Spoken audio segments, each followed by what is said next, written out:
Doutora, chegou um paciente na sala de emergência. Tá bom, você vai para a sala de emergência, chega lá e o que que é? É um paciente queimado. Como atender esse paciente queimado? Vamos lá, meu nome é Thiago Ferreira, sou médico, sou cirurgião geral e o vídeo de hoje é para falar um pouquinho sobre algumas características, algumas particularidades do atendimento ao paciente queimado que também está no ATLS. Vamos lá, o que que você faz com o paciente queimado? Pessoal, primeira coisa, lembrar que o paciente queimado ele está incluído no grupo do politraumatizado. Então o atendimento é com a ATLS, tá bom? Faça o ATLS. Os mesmos passos do paciente que levou um tiro, do paciente que levou uma facada, do paciente que caiu de uma grande altura, que foi atropelado, uma colisão de carro ou de moto, tá bom? Os passos são os mesmos, não se esqueçam disso. Lembre-se, sempre fique no protocolo. Tá bom? É a melhor coisa que você tem para fazer é seguir o protocolo. Quanto mais vezes você executar o protocolo, bom, mais rápido você fica, mais dinâmica fica mais dinâmico fica o seu atendimento, tá bom? Mais difícil de esquecer alguma coisa vai ser para você, tá bom? Por mais que você seja experiente, tá bom? Um médico, uma médica experientes, eles fazem o protocolo de forma rápida, não com pressa. Eles fazem de forma rápida porque estão habituados a fazer sempre aqueles mesmos passos. Então, chegou um grande queimado, você vai com calma fazer o ATLS, tá bom? E claro, não esquecer que o queimado pode ter sido vítima de um trauma junto, né? De um outro trauma, quer dizer, tá bom? Ele pode ter tido uma colisão de carro, tá? Tem um trauma, um impacto, tá? E junto se queimou, tá certo? Pode ter queimado e no desespero caído de alguma grande altura, queimado no desespero ter sido atropelado, tá bom? Não se esquecer, então. Por isso que é importante você fazer o ATLS, tá certo? Mas, tá, especificamente, tirando aí as várias possibilidades que pode ter acontecido com o queimado, quais são algumas características que você tem que ter em mente quando atende o grande queimado? Primeira delas, por motivos óbvios, é a proteção das vias aéreas. Existem algumas características do grande queimado que vão dizer a favor, né, vão sugerir que você faça a intubação desse paciente de forma até precoce no atendimento dele. Quais são essas características? Tá bom? Rebaixamento do nível de consciência, tá? Aí já inclui também no ATLS, né? Um paciente sonolento, com dificuldade de se manter alerta, você vai intubar esse paciente. Escala de coma de Glasgow não é abaixo de 9. O paciente, tá, com queimadura na face, tá bom? Então, queimadura na face é uma indicação. O paciente pode estar consciente, conversando, tudo bem, mas queimadura na face, tá? Principalmente se tiver queimadura na mucosa oral, tá bom? É claro, isso é um chamuscamento só ali na testa e a mucosa oral do paciente está íntegra.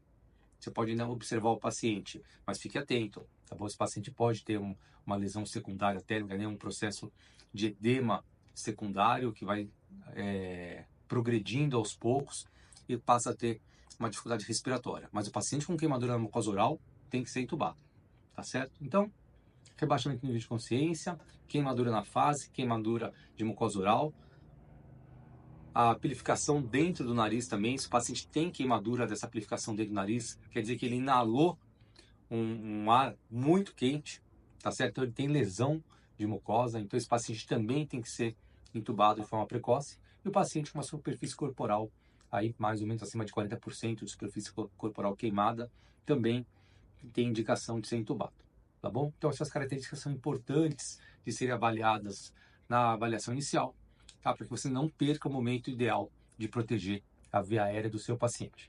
Tá bom? Segundo ponto, que também é óbvio, é a hidratação desse paciente, né? O ATLS já mudou várias vezes a forma de hidratação dos pacientes, e isso provavelmente mude mais algumas vezes nos próximos anos, né? A gente sempre tem aí a ciência estudando, avaliando, os protocolos vão evoluindo realmente, né? Mas no queimado, por razões óbvias, porque ele perde a proteção, ele perde a pele, né? Ele perde a proteção contra a desidratação. Esse paciente tem que ter uma resposta, uma reposição volêmica diferente. O cálculo dessa reposição volêmica é de acordo com a superfície corporal queimada. Então, já tenho um short aqui no canal falando sobre como calcular a superfície queimada do paciente. Mas vamos fazer uma revisão aqui primeiro, porque isso é fundamental para você conseguir calcular a reposição volêmica do paciente queimado. Essa regra é a regra dos 9, tá bom? Então, região anterior do tórax 9, região anterior do abdômen 9, região posterior do tórax 9, região lombar 9%, tá bom? Face anterior dos membros inferiores 9, né? 9 para a perna direita, 9 para a perna esquerda. Parte posterior dos membros inferiores, incluindo o glúteo, 9, tá certo? Então 9% para a perna direita, 9% para a perna esquerda, tá bom?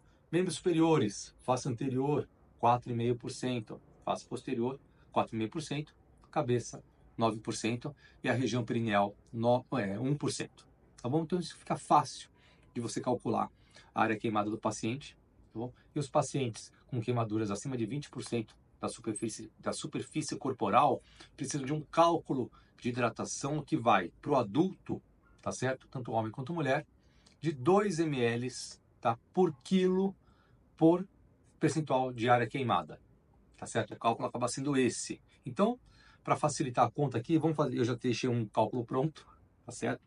Um paciente de 70 quilos, com 27% da superfície corporal queimada, ele precisa então de 2 ml vezes 70 vezes 27%, tá bom? São 3.780 ml, vamos arredondar aí para 4 litros de reposição volêmica para esse paciente, tá bom?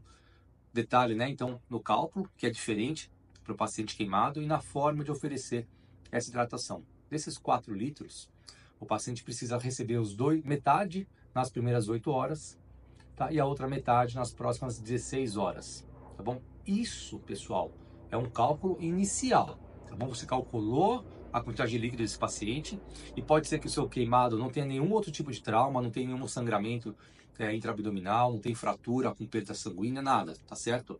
Lembrando que, já seguindo o protocolo do ATLS, você pode identificar algum outro mecanismo de trauma desse paciente. Mas, considerando que não tem nada, tá bom? É só a queimadura, você vai fazer esse cálculo de quanto o paciente tem que repor, tem que ser ofertado de soro fisiológico para o paciente, e desse total que você calculou, a metade vai ser administrada ao paciente em 8 horas e a outra metade nas 16 horas seguintes. Com um detalhe muito importante, controle de diurese. Esse paciente tem que ter o controle de diurese mantido em meio ml, tá, por quilo de peso corporal por hora. Tá certo? Então isso, se tiver mais do que isso, a hidratação está excessiva, você diminui um pouquinho.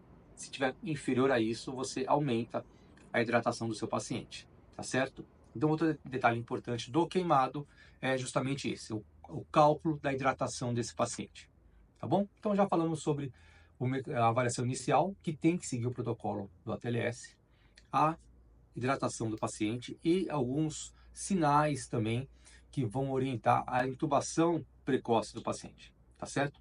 Outro detalhe importante do atendimento a essa vítima é na exposição, no E do ATLS, onde você vai expor o paciente. Cuidado para não tentar forçar muito a retirada de tecidos, né, ou de de algo que esteja colado na pele do paciente por causa da queimadura. Tire o que for fácil, o que estiver saindo de forma, tá, as roupas do paciente, por exemplo, tá certo? Tá, sujeira que grudou ali no paciente, você vai lavando o paciente com soro e vai tirando o que for fácil. O que tiver mais firmemente aderido ao paciente, não puxe de forma brusca.